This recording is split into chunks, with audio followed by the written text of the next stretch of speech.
ज़ल्मी ने इस्लामाबाद को कहीं का नहीं छोड़ा। क्वालीफाई में 70 रन से शिकस्त, वो भी इतने बड़े मैच में। बिल्कुल, और बाबर की बैटिंग देखी, 59 गेंदों पर 103 रन्स। लोग कहते हैं कि बाबर मैच नहीं जीत पाता, आज उसने सबके मुंह बंद कर दिए। ज़ल्मी ने 221 रन का पहाड़ खड़ा कर दिया था। वैसे यार, बाबर ने प्रेस कॉन्फ्रेंस में बड़ी अच्छी बात की है। उसे ज़रा भी गरूर नहीं है। कह रहा था कि ज़ल्मी की फाइनल तक रसाई मेरी वजह से नहीं, सबकी मेहनत है। कितना आजिज़ बंदा है ना यार। तो क्या नाचो मैं? वही तो इसकी खास बात है। इसने ये भी कहा है कि खिलाड़ी की ज़िंदगी में अप्स एंड डाउन्स आते रहते हैं। इसका एतराफ़ करना कि इसने अपनी पुरानी वीडियोस देखकर अपनी गलतियां ठीक की हैं, ये दिखाता है कि वो कितना बड़ा सीखने वाला है। क्या बोला तूने?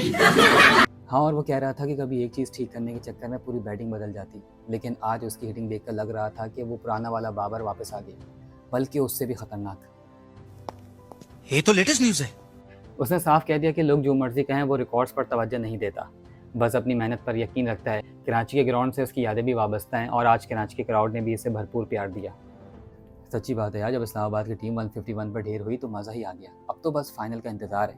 क्या लगता है, बाबर इस बार ट्रॉफी उठाएगा? जिस फॉर्म में वो है और जिस तरह पूरी टीम एक यूनिट बनकर खेल रही है, मुझे तो लगता है कि इस बार पीले तूफान को रोकना मुश्किल होगा। बात तो सही है। बाबर ने तो कह दिया है कि वो नॉर्मल क्रिकेट खेलेगा, और जब बाबर नॉर्मल क्रिकेट खेलता है तो बॉलर्स के लिए कुछ भी नॉर्मल नहीं रहता।